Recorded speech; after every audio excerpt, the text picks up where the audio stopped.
தமிழ்ல சொல்லுவாங்க, ஒன்றே குலம் ஒருவனே தேவன் என்று சொல்வார்கள். ஒரு தேவனை, ஒரு கிறிஸ்துவை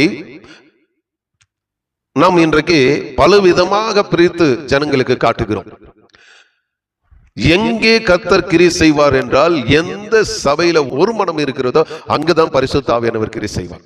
சில ஊழியர்கள் அதிமுக, சில ஊழியர்கள் திமுக, சில ஊழியர்கள் டிவிக்கு, சில ஊழியர்கள் பிஜேபி. எப்படி இருந்தா கர்த்தர் எப்படி மாற்றத்தை கொண்டு வருவார்?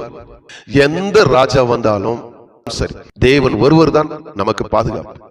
இந்த ராஜா வந்தால் நமக்கு பாதுகாப்பு என்று பெரிய பெரிய ஊழியர்களே சொல்லுகிறார்கள். வெட்கக்கேடு. சங்கீதக்காரன் என்ன சொல்கிறார்? 91ல, உன்னதமானவரின் மறைவில் இருக்கிறவன் சர்வ வல்லவருடைய நிழலில் தங்குவான். நான் கர்த்தரை நோக்கி, நீர் என் அடைக்கலம், நீர் என் கோட்டை, என் தேவன், நான் நம்பியிருக்கிறவர் என்று சொல்வேன். அவர் உன்னை வேடனுடைய கண்ணிக்கும் பாலாக்குற கொள்ளை நோய்க்கும் தப்ப வைப்பார். வரப்போகிற ஆபத்துகள், பூமி அதிர்ச்சியிலிருந்து ராஜா தப்ப வைப்பாரா? இல்ல சுனாமி வந்த ராஜா தப்ப வைப்பாரா? இல்ல கொள்ளை நோய் வந்த ராஜா தப்ப வைப்பாரா? அவர் தப்பித்துக் கொள்வதற்கே பெரிய பாடாயிடும். இப்ப வெயில் வருகிறது பாருங்க, 42, 44, 102, 103, 104 என்று டிகிரி. எந்த ராஜா காப்பாற்ற முடியும் இந்த வெயில்ல இருந்து?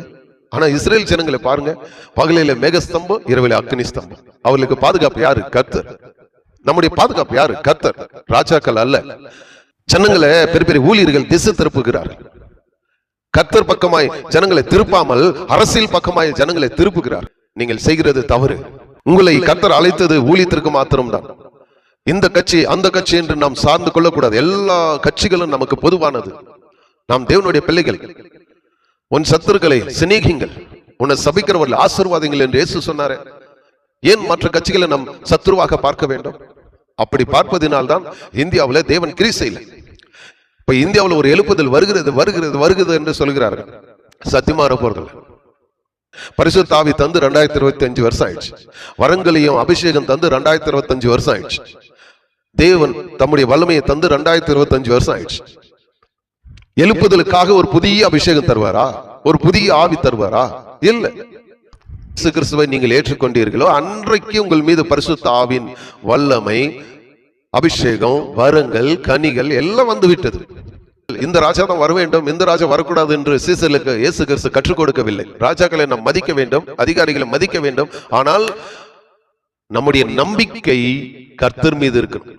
அப்படியேப்பட்ட வல்லரசு நாடு அமெரிக்காவிலே போதை பொருளுக்கு அடிமையாகி பல ஆயிரம் மக்கள் தெருவில் இருக்காங்க. இயேசு கிறிஸ்து சொல்லுகிறார், லோத்து நோவாவின் நாட்களில் நடந்தது போல மனுஷகுமாரன் வருகிற நாட்களில் நடக்கும். லோத்தினுடைய நாட்களில் நடந்தது போல மனுஷகுமாரன் வருகிற நாட்களில் நடக்கும். அதுதான் இப்ப நடக்கிறது. அதை நம் கண் முன்னாக பார்க்கிறோம். அதை விட்டுட்டு இந்த ஆட்சி வந்தாதான் நமக்கு பாதுகாப்பு, இந்த ஆட்சி வந்தாதான், இந்த ஆட்சி வந்து விட்டா நமக்கு பாதுகாப்பு இல்ல. அப்போ சங்கீதக்காரன் ஏன் இப்படி சொல்லுகிறார்? நமக்கு பாதுகாப்பு யார் என்று இங்க சங்கீதக்காரன் சொல்லுகிறாரு.